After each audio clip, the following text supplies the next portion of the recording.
Olá, olá, sejam todos bem-vindos e hoje eu tenho o prazer de receber a Bianca Weisberg. Pronunciei certo? Weisberg, mais simples. Weisberg. Não é a primeira vez que vocês veem a Bianca aqui, na verdade, vocês adoraram quando ela foi no Silvio, quando eu postei, teve a live, teve o post, vocês adoraram, então eu trouxe a Bianca de novo, mas para quem não conhece, coisa que eu duvido muito, a Bianca é uma psicóloga gaúcha que hoje mora em Belo Horizonte, que foi onde surgiu o movimento Mães de Direita. Ela é uma das coordenadoras nacionais do movimento, ela tem 3 filhos, hoje atua como mãe em tempo integral, sanidade dela está em dia até o momento, pelo menos. E o movimento Mães de Direita surgiu durante a pandemia, quando os nossos filhos foram criminosamente impedidos de acessar a escola, coisa que não acontece nem durante a guerra, mas durante aí o vírus do chinês aconteceu. Bianca, muito obrigada por aceitar falar novamente com a gente. Eu que agradeço, sempre é um prazer estar aqui conversando com você, Camila. Prazer é nosso, Bianca, e hoje eu queria falar a respeito de escola. Porque tem uma tal de PNE, que está tirando aí o Uhum. sono dos pais, está perturbando, e ficou um clima meio que de e agora o que faremos? E eu pergunto a ti, minha amiga, e agora o que faremos? O que é PNE e por que que ele é tão importante na vida estudantil dos nossos filhos? Tá. Então, assim, eu vou explicar. Você até fez um programa muito bacana com a professora Adriana Marra e Cássia Queiroz, onde elas explicaram muito bem sobre o PNE, sobre o SNE. Foi um programa longo, bem detalhado. Então, eu vou dar um resumo só para a gente depois passar para o que a gente pode fazer. Porque se a gente falar só sobre isso, parece que assusta, mas calma. Então, é o seguinte: o PNE é o Plano Nacional de Educação. Ele é um plano elaborado a cada 10 anos e ele é uma diretriz para o governo, né, para definir as metas e estratégias da educação, desde a educação básica até a educação universitária. Então, esse é o PNE. O que acontece? O penúltimo PNE foi feito em 2014, então, ano passado, 2024, foi elaborado um novo PNE. E aí que veio o susto de todo mundo. Ele foi elaborado e teve um negócio chamado CONAI. CONAI é Conferência Nacional da Educação, que lá foi discutido todas essas diretrizes. E aí saiu esse PNE, que foi um susto. Foi um projeto de 282 páginas, onde se viram coisas inacreditáveis, coisas inadequadas para um Plano Nacional de Educação. Então, aí os pais começaram a se mobilizar e divulgar, porque muitas vezes assim, isso nem era tão divulgado, nem era tão sabido. Mas nós estamos ficando mais, ocupando mais espaço, ficando mais interessados nos problemas ou nas questões educacionais, então a gente ficou sabendo, a gente interagiu e divulgou, e assim, tanto que ele houve um freio nisso. Assim, ele não foi ainda amplamente colocado na prática. Dentro do PNE existe um outro negócio, é um monte de siglinha, mas é só para vocês entenderem. Chama SNE, que é Sistema Nacional da Educação. E esse é a grande pedra no nosso sapato ultimamente. O que é o Sistema Nacional de Educação? Ele também já existe como um órgão colaborador e consultivo, ele não é obrigatório. Então, assim, um prefeito tem alguma dúvida de educação, ele consulta esse órgão formado por pessoas. Mas o deputado, o senador, me desculpe, Flávio Arnes, ele fez um projeto de lei de 2019 que ele quer transformar esse SNE de órgão consultivo para uma coisa obrigatória, para um pacto federativo, ou seja, que vire lei. E o que acontece? Ele vai se tornar, se isso passar, já está para ser aprovado agora no segundo semestre, a gente tem que cobrar dos nossos senadores. Que significa ser um pacto federativo? Ele se torna uma lei, ele se torna um órgão regulador. E ele é formado por, no máximo, 15 pessoas que são indicadas pelo governo federal, e no nosso caso aqui, essas pessoas virão da CUT, MST, movimentos identitários, e essas 15 pessoas vão definir e reger todas as regras da educação. Hoje, porque mesmo o PNE, que é esse Plano Nacional da Educação, ele é uma diretriz. Então, o prefeito, ele pode consultar, mas ele pode adaptar para a realidade da cidade dele, do município dele. Com esse SNE, não. Isso vai ter que ser feito da forma que essas 15 pessoas decidirem. Então, vai ser a mesma coisa para o Rio Grande do Sul, para o Rio Grande do Norte, para uma cidade de 1.000 habitantes, um município de 1.000 habitantes, ou um município São Paulo, sei lá, 12 milhões de habitantes. Então, esse é um problema sério, sim. E a gente precisa cobrar dos nossos senadores que isso não seja aprovado. Eu falei do problema. É um problema? É um problema. Mas isso significa que não tem solução? É claro que não. Sempre tem uma solução. Sempre existem formas. É mais difícil? É mais difícil. Nós estamos passando por um momento muito difícil, né? No nosso país, eu diria que nem só no nosso país, o mundo hoje enfrenta problemas complexos, mas sempre enfrentou, na verdade. Existem momentos de calmaria e nós estamos passando, felizmente, infelizmente, por um momento de muita turbulência, no nosso país em especial. Mas isso não significa que nós pais não temos, estejamos de mãos atadas. Não, nós não estamos. A gente sempre pode salvar os nossos filhos. Isso é uma premissa básica. Nós pais sempre podemos salvar os nossos filhos.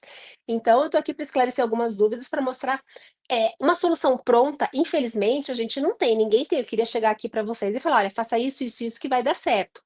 Mas a gente pode indicar muitos caminhos e muitas formas de facilitar a vida de cada família, e cada família também tem que adaptar isso à sua realidade, né? Então, mas isso pode, assim, não é um problema sem solução, é isso que eu quero deixar claro aqui para vocês. Bianca, você fez uma reportagem, né, uma matéria junto com a Ana Paula Henke, a Ana Paula até te cita lá na Revista Oeste, que fala dos números, né? Vocês fazem uma comparação. Quantas vezes aparece a palavra dever? Quantas vezes aparece a palavra direito? LGBT, português, matemática.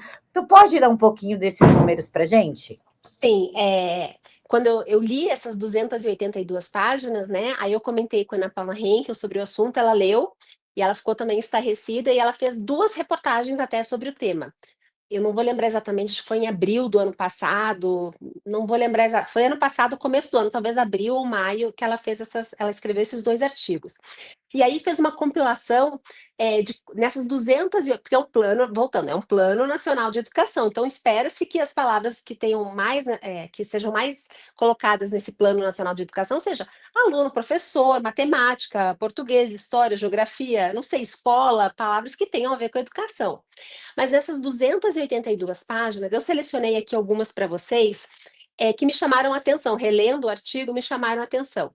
Então é o seguinte, a palavra aluno, repetindo, 282 páginas, a palavra aluno, ela aparece 54 vezes. A palavra deveres aparece somente 2 vezes, você vê, deveres. A gente que fala tanto, né, alunos tem, nem fala só em dever de casa, mas os deveres de um estudante, deveres, dever de aprender, dever do professor, dever da escola, aparece 2 vezes. Em compensação, a palavra direitos aparece 246 vezes.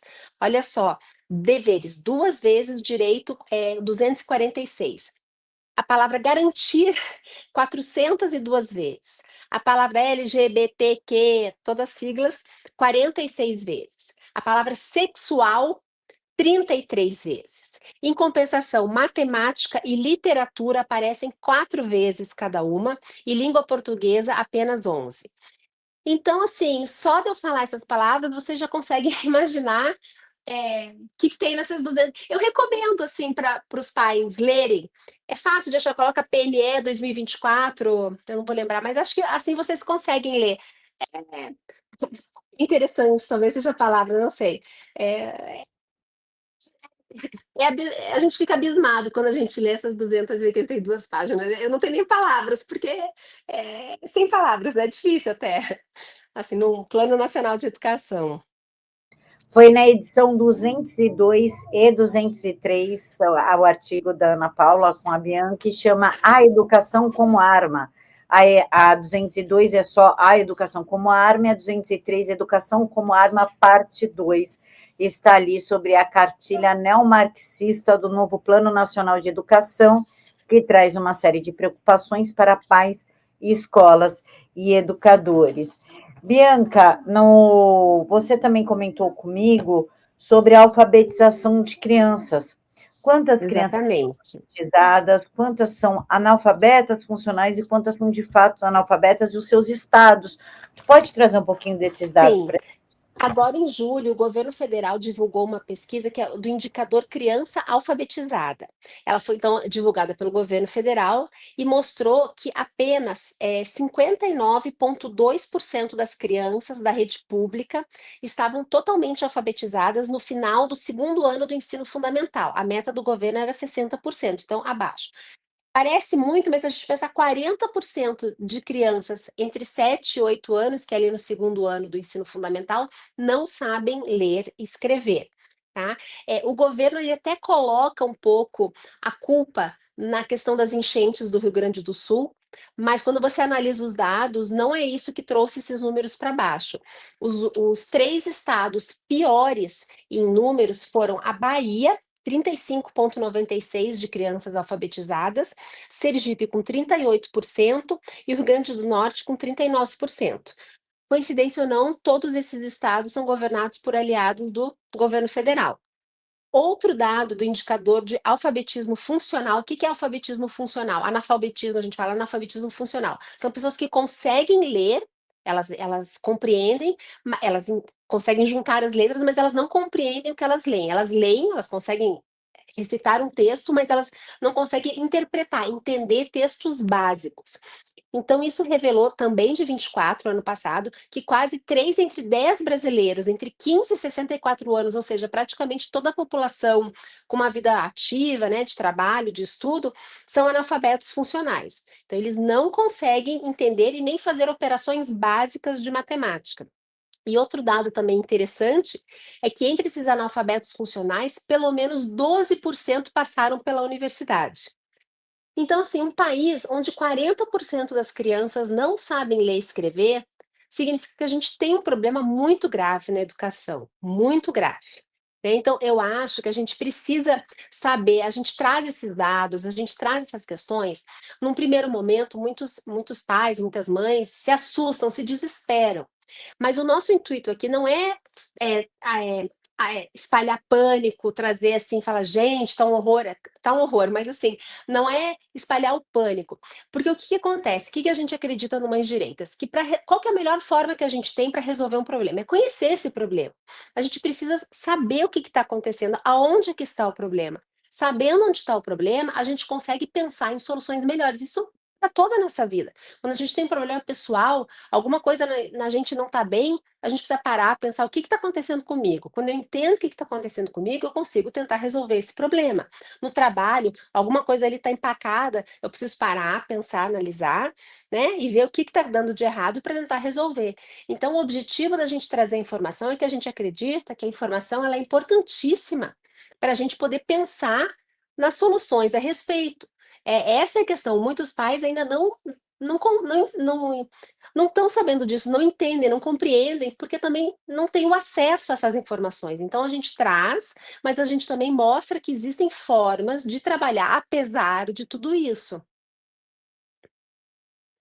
Bianca, essa parte que fala do porque foi da enchente, a gente também pode culpar o fecha tudo do pandemônio, porque acho que você pode explicar melhor que eu, inclusive, nós temos a neuroplasticidade.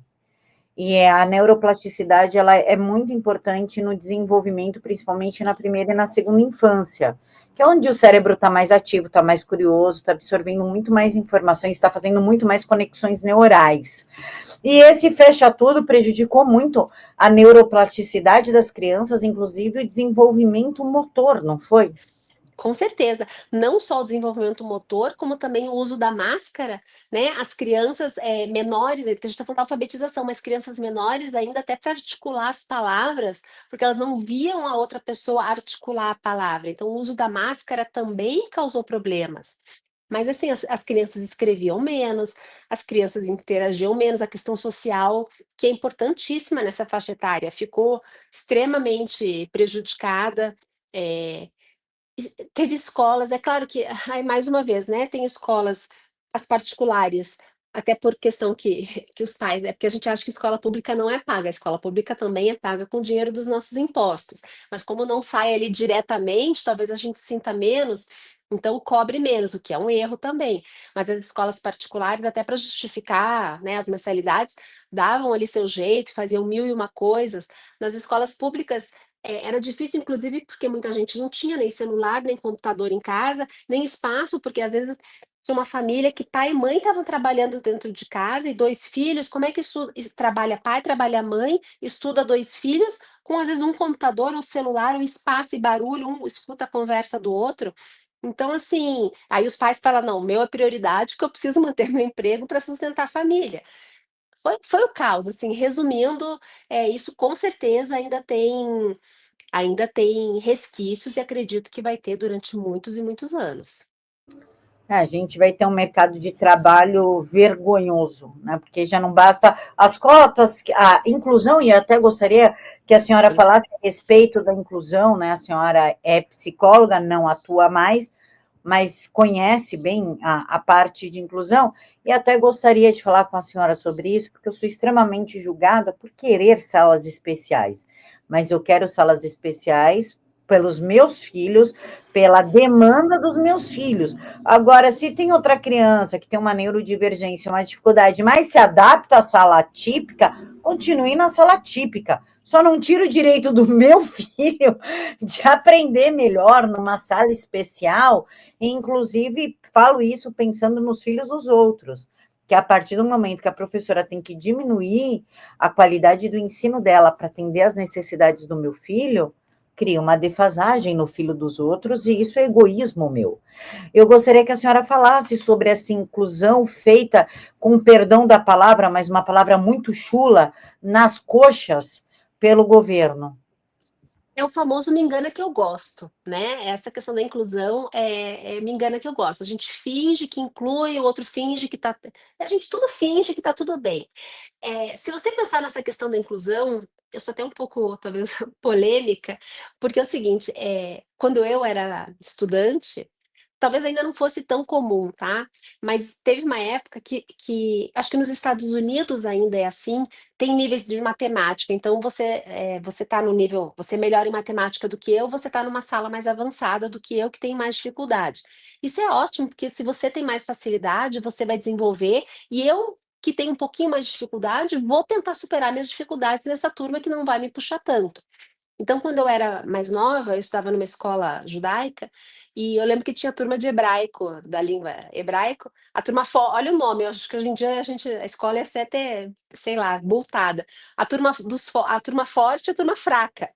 Então tinha a turma forte e a turma fraca. E ninguém tinha problema, todo mundo era feliz ali onde se colocavam, uns na forte, uns no fraco, e todo mundo era tranquilo com isso. Hoje, com essa mania de querer dizer que todo mundo é igual, e todo mundo tem que ter oportunidades, com certeza, mas você dá as mesmas oportunidades para pessoas, não é mesmas oportunidades. Você tratar todo mundo como igual, você não está dando a mesma oportunidade, porque a pessoa que tem mais facilidade, ela vai sair na frente daquele que talvez precisasse do empurrão maior. Então, a inclusão, independente de ter pessoas com necessidades especiais, vamos pensar assim, mesmo assim eu já acho que devia ter essa diferença muitas vezes em sala de aula, dos que têm mais dificuldade numa matéria, porque às vezes eu tenho mais em matemática, mas eu tenho menos em português, então isso poderia ter essa divisão, mas ok, não tem, todo mundo é ali. Quando tem uma pessoa, uma criança que tem uma necessidade de um apoio mais complexo, você colocar essa criança numa sala onde outras crianças não precisam tanto desse apoio, essa criança, a que tem a necessidade, ela não vai aprender, ela vai ficar muito incomodada e ela vai incomodar os outros. Essa é a realidade. E aí a professora fica louca, não consegue fazer nada. Eu tenho uma história para contar de uma conhecida minha que está passando por isso. Ela tem um filho, acho que está no quarto ano do ensino médio, então 9, 10 anos. E ele, dentro da sala dele, parece que tem um menino que precisaria de um apoio diferenciado. E só que o menino está na sala, não tem ninguém para apoiar, só a professora, e o menino começa a gritar, o menino está atrapalhando a sala. que acontece? A professora não está dando conta de passar toda a matéria. É uma escola considerada mais puxada aqui em Belo Horizonte, e ela tem outras sedes, então ela precisa andar igual. Então, quando a professora não consegue dar a matéria em sala, ela capricha no dever de casa. Então, os meninos têm 9, 10 páginas de dever de casa. E eles não estão conseguindo aprender. A média da turma nas provas caiu demais. E tem esse menino. A escola também está de mãos amarradas. Mas é tudo errado, é a mãe do menino que coloca o menino nessa escola onde ele talvez não tenha condição, talvez ele esteja até um pouco mais agitado, porque ele fica incomodado de estar num lugar que ele está se sentindo mal, que ele não está conseguindo aprender, não está conseguindo interagir nem entender. Então, assim, é uma me engana que eu gosto, né? Porque acaba que ninguém aprende nada. Você não inclui, você troca a inclusão. Você acha que você está incluindo umas, você está excluindo outros. Não cabe todo mundo. Uma inclusão de verdade é ter um espaço numa escola para todo mundo. Ok, isso é uma inclusão, mas é cada um no seu espaço, no espaço que ele necessita. Então, se tem meninos que precisam de uma sala especial, a escola deveria sim proporcionar um espaço para esses meninos e ter um atendimento diferenciado, que eles possam crescer dentro do limite deles. E os outros que cresçam dentro do limite de cada um. Eu acho que essa é a verdadeira inclusão. Colocar todo mundo no mesmo balaio não é inclusão. É você incluir uns, tirar outros, você escolhe ali, você está escolhendo quem que vai excluir. Essa é a grande verdade. Exatamente, Bianca. Inclusive, deixam os nossos filhos neurodivergentes propensos ao bullying, né? Aguentar um bullying é uma humilhação, e isso eu posso falar pelo meu filho de 9 anos, né? O pessoal sabe muito do Matheus, que é o autista nível 3 não verbal. O Renan, de 9 anos, ele tem atraso cognitivo global, que é um retardo leve, problema de processamento auditivo. Ele ouve, mas o cérebro não Hum. codifica. Ele tem dislexia profunda e ele tem TDAH. Ou seja, ele sofreu muito bullying na outra escola que ele estava porque ele não aprende a ler, não aprende a escrever. A professora não tinha a mínima paciência com ele na outra escola, nessa nova que ele está, a professora é muito paciente, e ele sofreu um bullying ferrado. O que aconteceu com meu filho? Depressão profunda. E Agora, assim, está tomando remédio. e também, assim, é claro que a gente sempre tem que ensinar para os nossos filhos que, obviamente, você não pode fazer bullying, você não pode maltratar uma criança, mas, assim, você exigir 100% de um comportamento de adulto para meninos de 8, 9 anos é querer demais também, porque às vezes seu filho pode, né, até pela dislexia, ou escrever uma coisa errada, ou ler de uma forma errada, ler mais devagar. Eu sei porque isso acontece nas salas de outras pessoas que eu conheço. E os meninos riem, não tem como, gente, são crianças, eles riem, sabe? Eles dão risada. E aí o outro sente, claro que ele sente, mas você exigir uma perfeição de comportamento de meninos de 8, 9 anos, até porque é um aprendizado, você está ensinando seu filho, mas até ele aprender, ele vai passar por essas questões. Então, é complexo, é isso, seu filho sofre, os outros também acabam que são um pouco prejudicados, a professora fica louca, porque precisa dar conta de tudo, né, é triste, é verdade. Eu vejo que isso também acontece não só na escola, eu estava pensando, quando eu trabalhei 10 anos em hospital psiquiátrico, e já tem um tempo, e já tinha essa luta antimanicomial, né, já tinha toda essa luta, e agora está muito maior, a gente praticamente não vê mais hospital psiquiátrico. Então, em vez de colocar as pessoas que precisam de um atendimento especializado num hospital especializado, com profissionais preparados para isso, não, vai todo mundo para a UPA, para o posto de saúde. Que acontece? Eu sei porque eu tenho amigos médicos que trabalham lá. O que acontece? Ninguém tem paciência, ninguém sabe, ninguém conhece. Dá um remédio para a pessoa dormir 3 dias, quando ela está no surto, agitada, passa 3 dias, ela acorda, mais calma, volta para casa. Isso é tratamento bacana? Isso é um tratamento humanizado, como eles gostam de falar? Não, mas pelo menos os hospitais psiquiátricos acabaram. Por que isso? Por que essa luta? São pessoas que precisam de um lugar especial, de um tratamento especial. Então, essa coisa de você querer colocar todo mundo igual no mesmo balaio, as pessoas, felizmente ou infelizmente, elas não são iguais.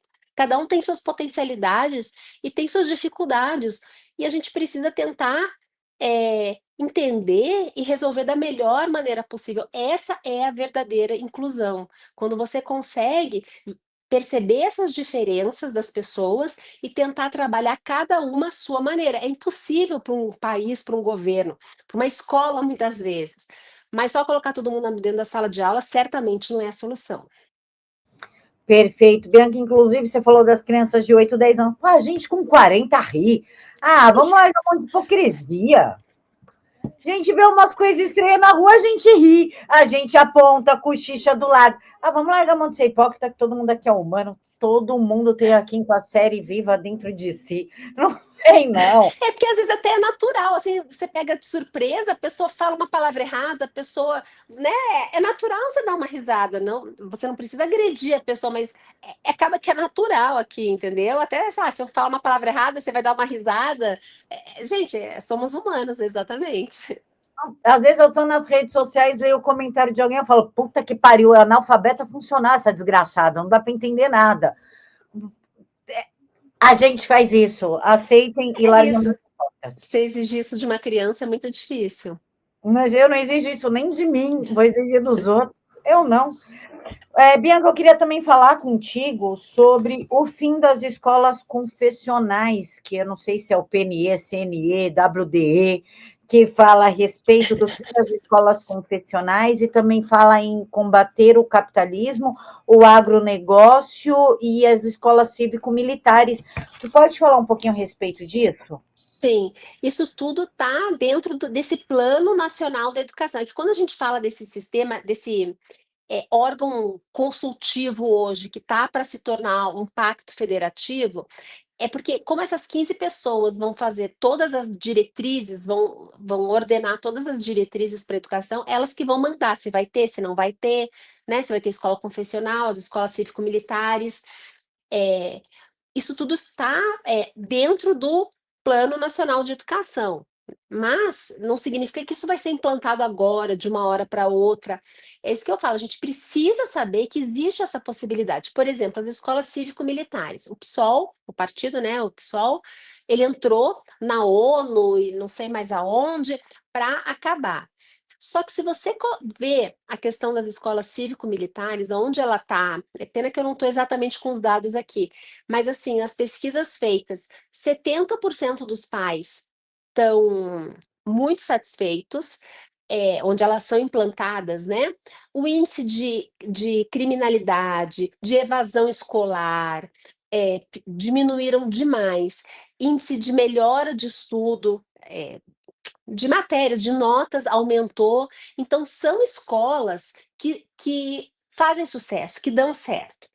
Mas o PSOL entrou porque eles perdem. O que, que acontece? Esse pessoal da esquerda, eles têm o dom, de onde eles colocam a mão, eles destroem. Eles gostam de destruir. Construir já não é problema deles. Porque uma coisa é ser contra. Eu vou pegar esse exemplo da escola cívico-militar, que é uma coisa que está acontecendo. Uma coisa, eu falo assim, eu sou contra as escolas cívico-militares. Aí eu te dou um porquê. Olha, eu sou contra, porque eu acho que o tal modelo é muito melhor, e te dou toda uma justificativa porque que o outro modelo é muito melhor, mas não é só uma justificativa baseada em opinião. Eu te trago números, te trago fatos, e aí você fala, poxa, é verdade, então vamos tirar as cívico-militares e vamos colocar esse modelo. Não, o pessoal não quer isso. Pelos números, você vê que a escola cívico-militar é muito melhor, os pais os mais interessados, que são os pais e os alunos, que são essas pessoas que tinham que ser escutadas, eles estão, na sua grande maioria, satisfeitas, mas aí eles não querem saber, eles querem tirar, colocar o que é no lugar, não sei, volta do jeito que tá ruim, que a gente tá vendo que tá ruim. Então, assim, por isso que os pais precisam saber, porque a gente pode brigar, a gente pode lutar, mas quem mais tem que lutar, quem mais tem que bater no seu vereador, no seu deputado, bater no sentido de bater na porta, né? Senão tem que deixar claro aqui, ir lá brigar, exigir, são os próprios pais que têm filhos nessas escolas cívico-militares. Eles têm, mas eles precisam saber, muitas vezes eles podem até nem saber que isso está acontecendo. Então, por isso que eu falo, a informação ela é importante, mas a gente precisa cobrar, a gente precisa correr atrás disso. A gente precisa se inteirar do que está acontecendo. As famílias precisam resgatar o protagonismo na educação dos seus filhos. A gente precisa saber o que está acontecendo. Essa história do PNE, do SNE, como eu disse, você fez todo um programa com duas especialistas, a Adriana Marra e a Cássia Queiroz, que deram assim, uma aula sobre o que é isso. Eu não sou especialista, eu sou uma mãe que leio o assunto e estou interessada. Então você lê, eu falei para ler essas 282 páginas meio que para se divertir, uma diversão meio tosca, meio esquisita. Mas assim, óbvio que você não precisa ler, mas você precisa entender que existe esse plano, pega os tópicos mais importantes, entende, se informe, porque a partir daí você vai ver o que escolher suas batalhas, você vai ver o que está te incomodando mais, o que você acha que você dá conta, o que você acha que você precisa reforçar em casa com seu filho. Porque momentos difíceis, e momentos difíceis, quando tudo está muito difícil, é em casa que a gente resolve o nosso problema. É em casa, é estando próximo dos nossos filhos, é estando presente, a gente consegue.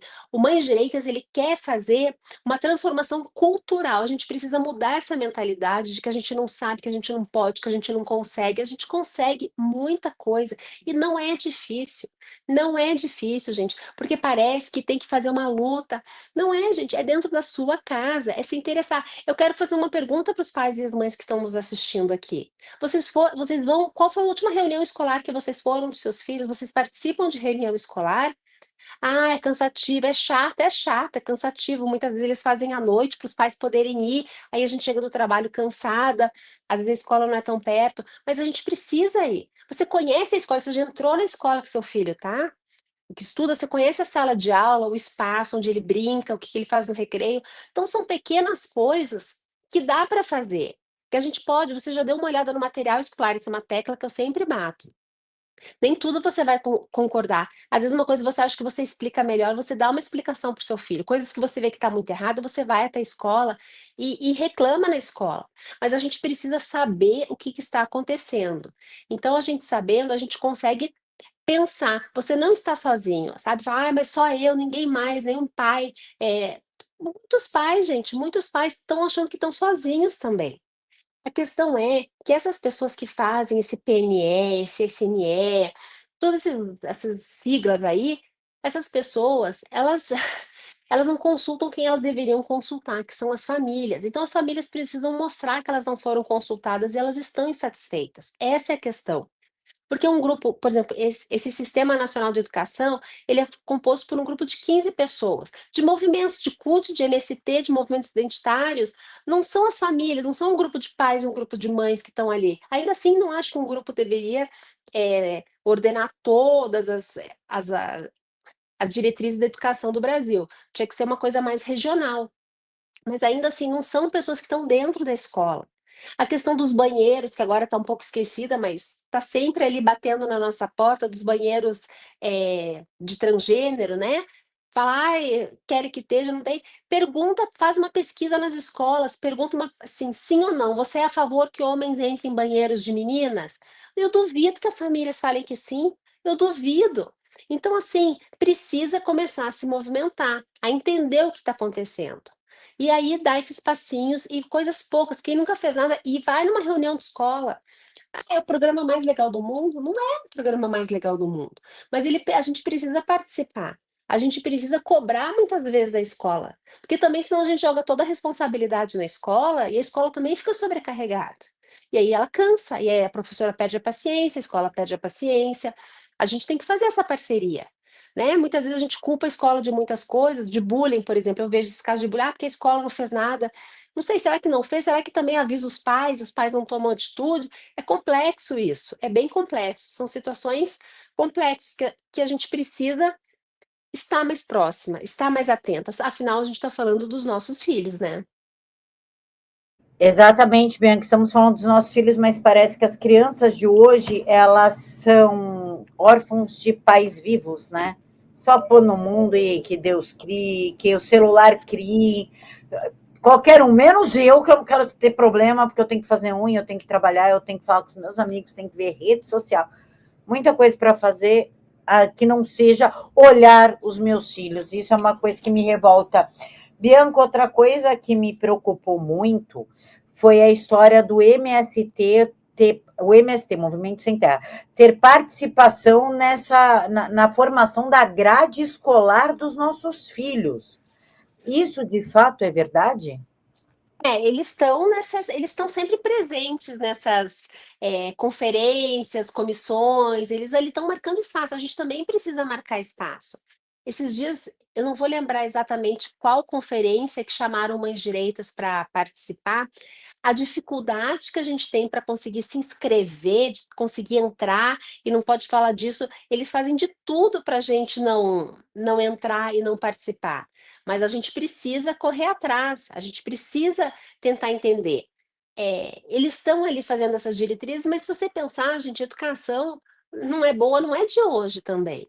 Né? As coisas estão piorando, essa cultura woke, essas questões de linguagem neutra, a gente tem que cuidar para isso não virar, não normalizar, não virar uma rotina. A gente precisa estar atenta disso.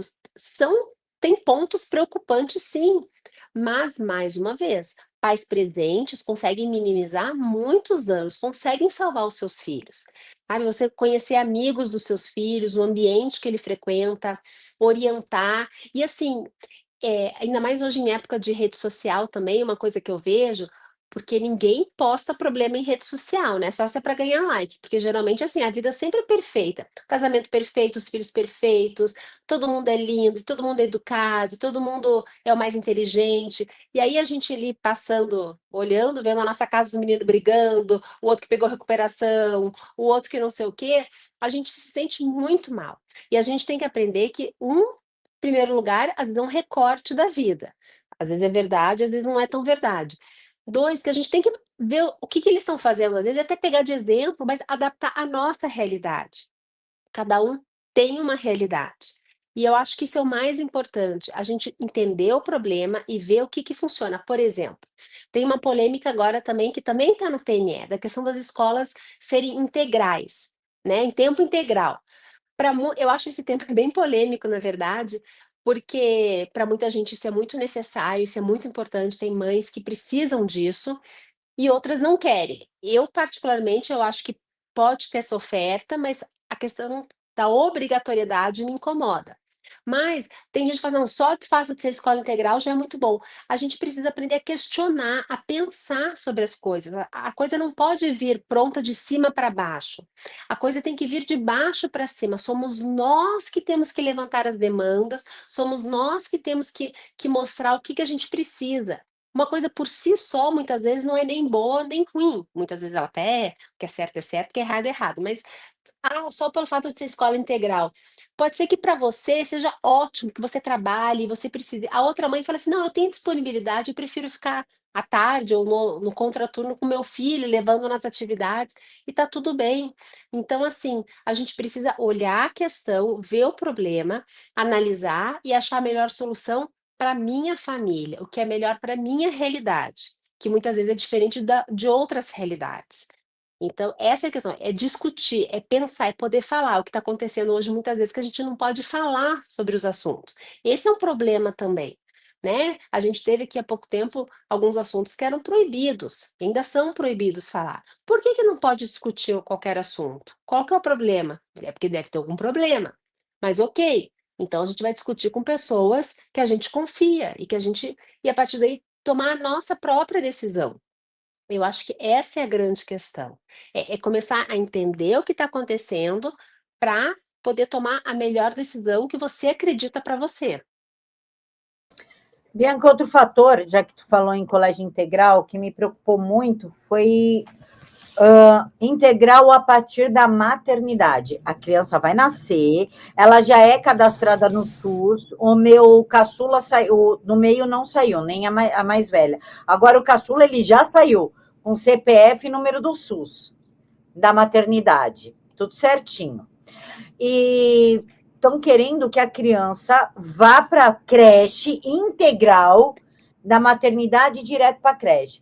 Como é que fica a amamentação? O vínculo mãe e filho, não é à toa que se tem a estabilidade materna ali de 4 meses. Não vai precisar mais, né, da licença maternidade desse jeito.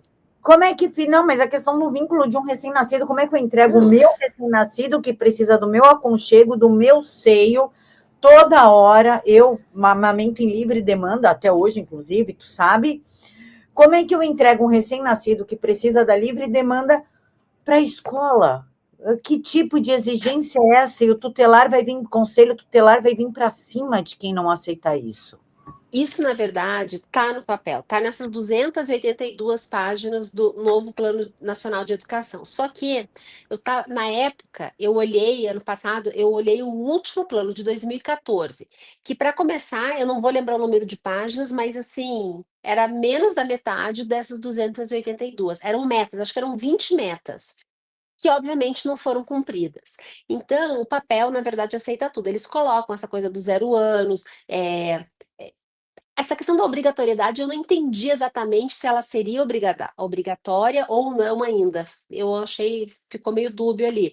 Mas dos 0 anos na creche, mesmo essa questão da escola integral, hoje a gente vê que a grande maioria das escolas, elas têm o período da manhã, o período da tarde e até alguns períodos da noite. Se a escola for integral, como é que vai caber todo mundo? Vai dobrar, vai precisar. Então, assim, eles não estão dando conta de ensinar português, matemática. Essa é a grande questão. Eu acho que tudo isso também é claro que a gente precisa se preocupar muito. Essa questão do SNE, dessa lei, desse projeto de lei que está para ser ratificado agora no segundo semestre, a gente precisa estar de olho, sim, a gente precisa cobrar os nossos senadores, sim, isso é uma realidade, isso está acontecendo. E se acontecer, vai ser péssimo, vai ser horrível. Então, não é dizer que isso não está acontecendo, mas a gente precisa cobrar o básico, porque eles falam nessas 282 páginas de 1 milhão de coisas, como eu disse, tem 246 vezes a palavra direito e só duas dever, não pode dar certo alguma coisa que tem 246 vezes a palavra direito e você só tem duas vezes a palavra dever. Não, é muito desproporcional. Não tem como ter tanto direito, todo mundo ter tanto direito. E a gente está vendo que isso não funciona, porque a gente está vendo que 40% das crianças são analfabetas. E 3 em cada 10 brasileiros são analfabetos funcionais, ou seja, não adianta ler porque eles não entendem o que eles estão lendo. Então, assim, a gente precisa cobrar o básico, a gente precisa entrar nas escolas e falar, em vez de ficar dando aula disso, daquilo, é muita matéria. Se você olhar, tem outra, é muita sigla, né? Mas é o BNCC, Base Nacional Curricular Comum, que é o que são outra. Isso é lei, né? Que você tem que, assim, o que tem que aprender no primeiro ano, no segundo ano, no terceiro ano, em matemática, em português. E assim, em vez de ser uma coisa assim, no primeiro ano tem que aprender a ler, tem que aprender a somar e a diminuir, a subtração, né? Soma e subtração. Não, é tudo um monte de coisas. Eles querem botar 1 milhão de coisas quando não estão conseguindo fazer o básico. Então vamos parar, vamos retroceder um pouquinho e vamos tentar pegar o básico, vamos ensinar aos nossos filhos o básico. O resto, cada família ensina para o seu filho. Essa é a nossa luta. A escola que voltar a ensinar o básico, português, matemática, história, geografia, ciências, isso é o papel da escola.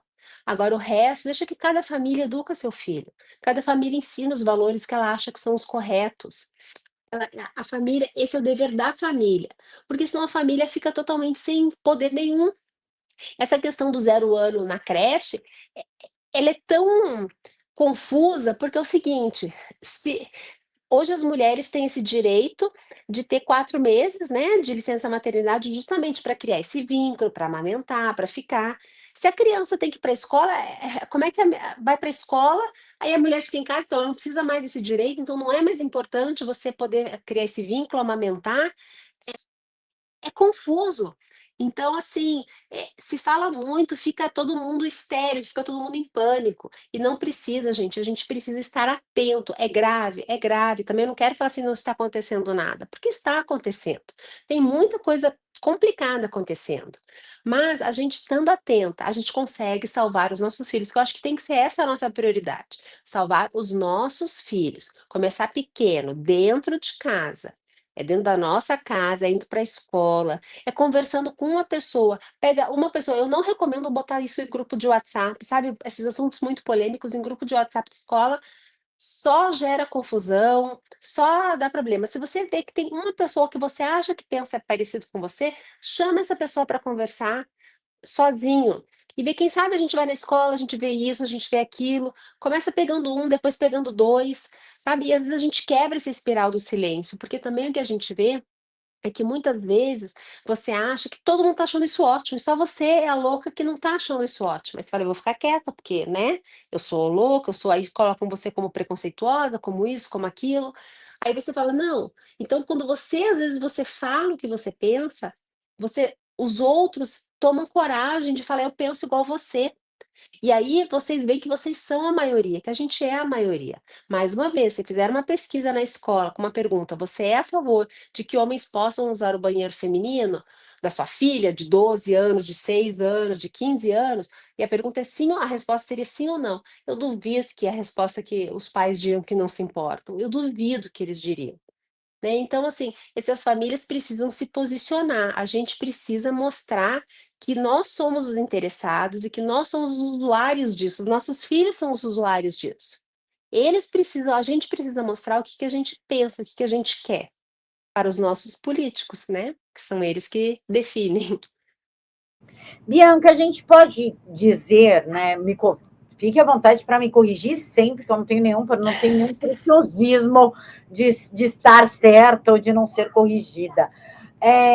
Que existe um emburrecimento programado dentro dessa estrutura que eles estão montando através desse projeto do Flávio Armes, que é o 235/2019, e que a proposta de fato é acabar com a capacidade cognitiva das nossas crianças?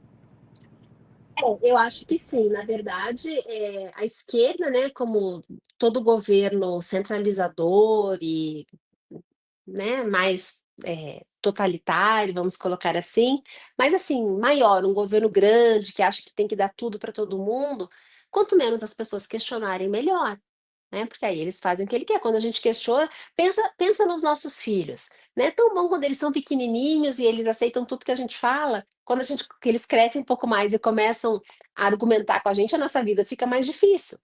Então, para o governo é a mesma coisa. Os pais começam a questionar, quando os pais começam a entender o que está acontecendo, a gente começa a entender o que está acontecendo e a gente começa a questionar, a vida deles fica mais difícil.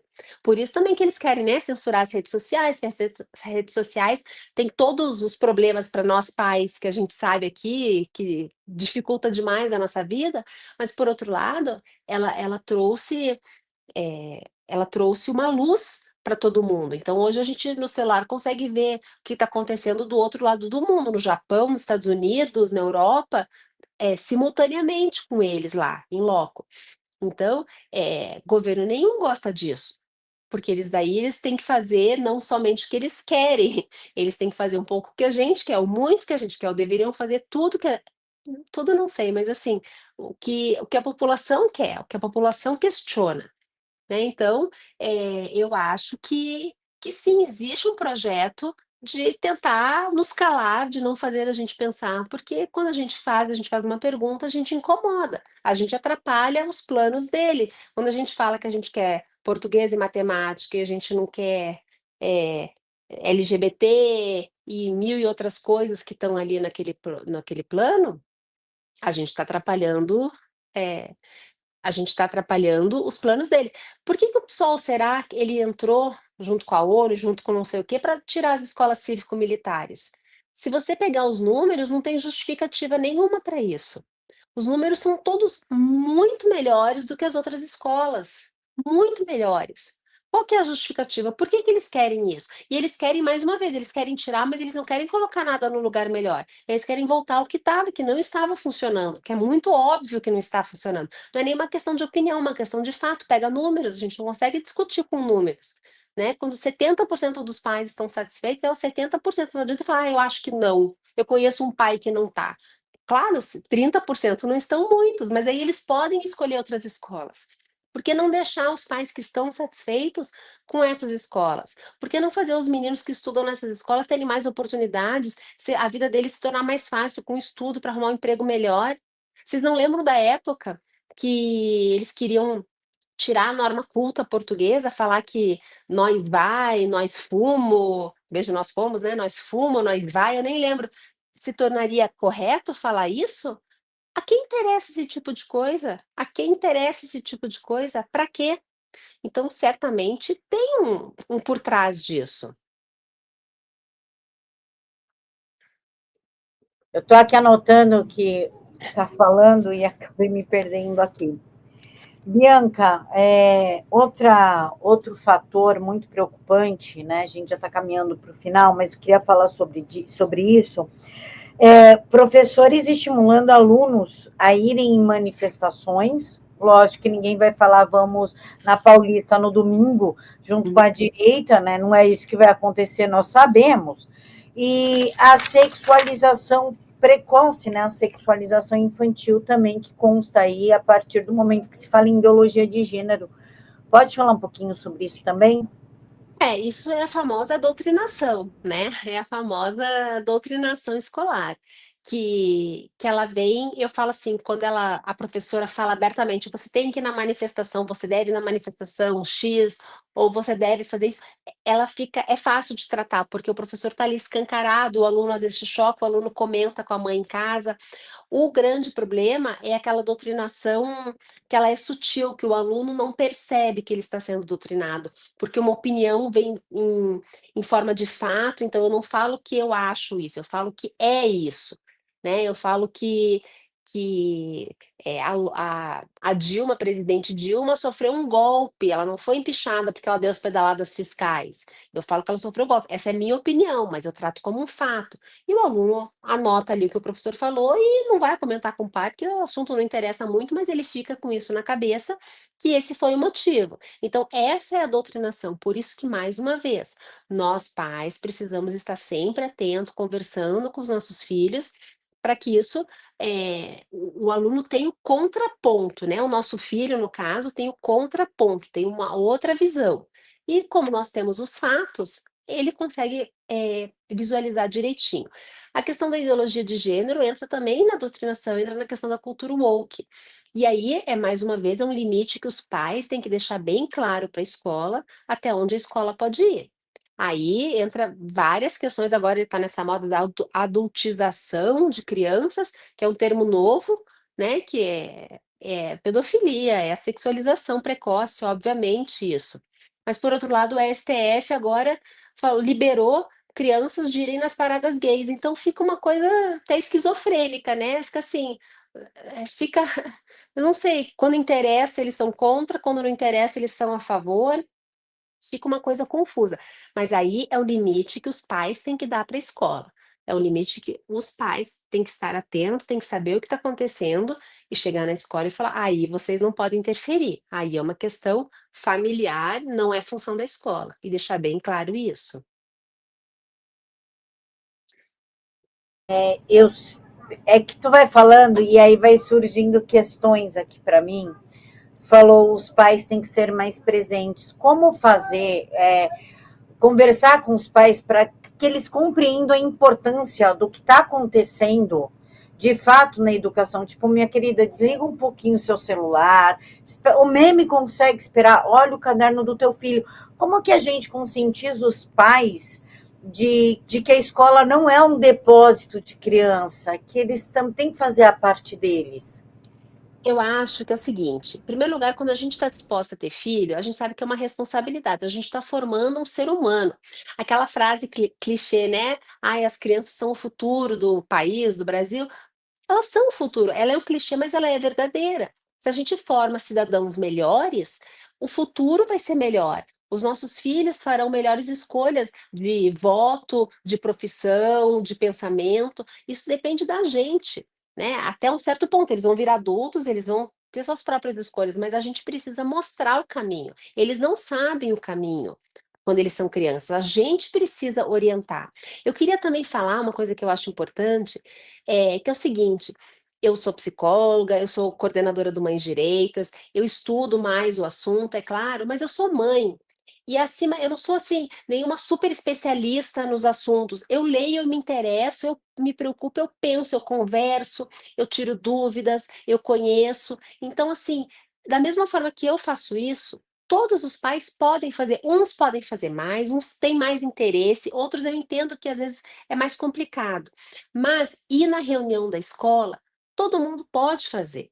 pode. Se de repente naquela reunião você não pode ir, você pode ligar no dia seguinte e perguntar o que foi falado na reunião. Ou você pode perguntar se dava para participar online da reunião.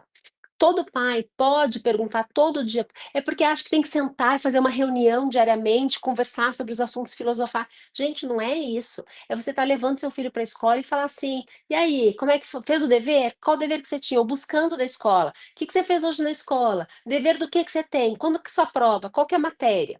E olhar o material, olhar o caderno do filho, dá uma olhada, gente, dá uma olhada no material escolar, no livro, dá uma lida. Não precisa fazer tudo de uma vez, não.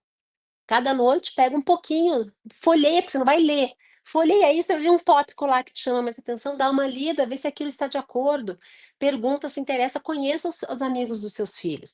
Qualquer pai, qualquer mãe podem fazer isso. Pode. Se você não faz nada, comece. Quando você começa a fazer um exercício físico, né? Você começa a correr. Ninguém começa correndo uma maratona, nem 1 quilômetro, é raro. As pessoas começam correndo 1 minuto, para, anda. 1 minuto e meio, para, anda, e assim vai, vai aumentando.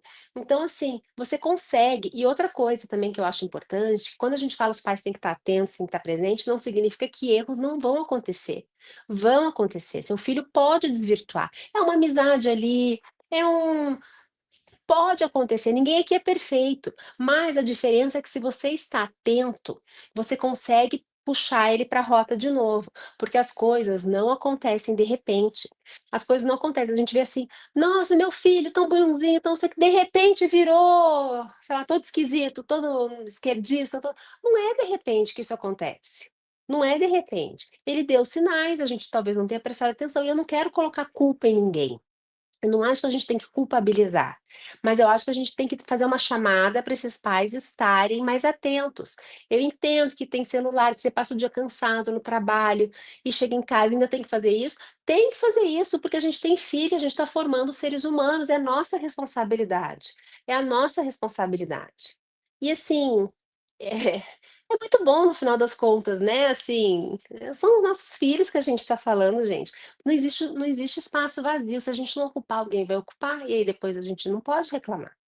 Então, assim, todo mundo pode começar do zero, começar, conversar com seu filho enquanto leva para a escola, ver o material escolar, perguntar qual é o dever, se tem dúvida, se está entendendo, mesmo que você hoje até essa minha amiga, outra coordenadora do Mães Direitas, lembrou do filme, que a gente não tem certeza, mas a gente acha que é daquele médico cirurgião Ben Carson, que ele é um médico negro, cirurgião muito famoso, e a mãe dele era analfabeta.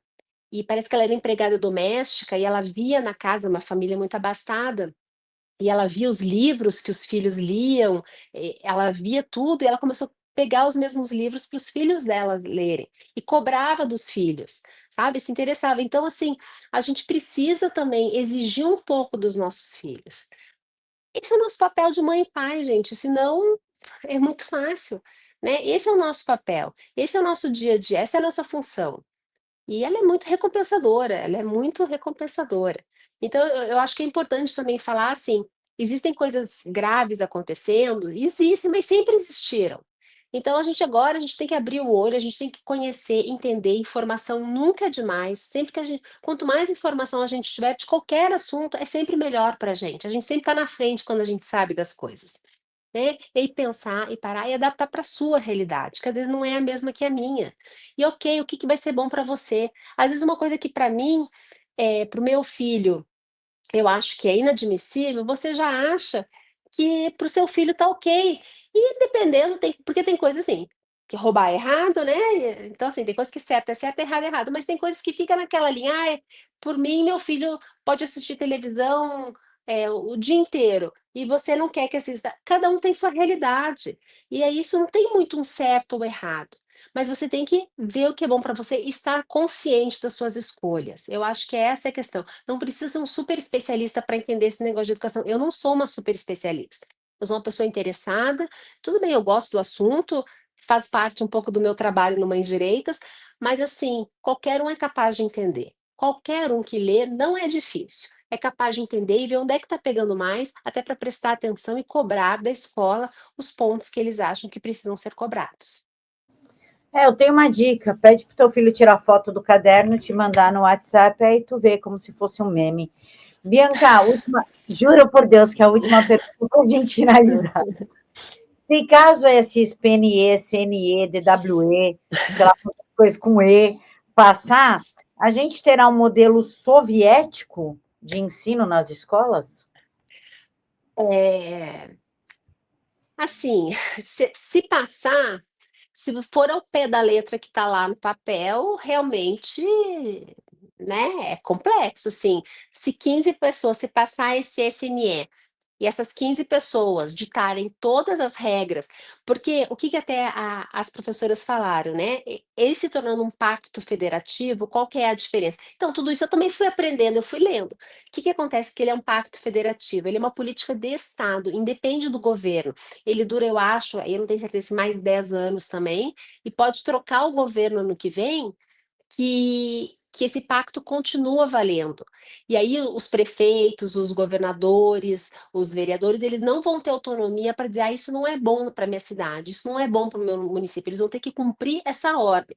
Então, isso é um problema grave, isso é um problema grave.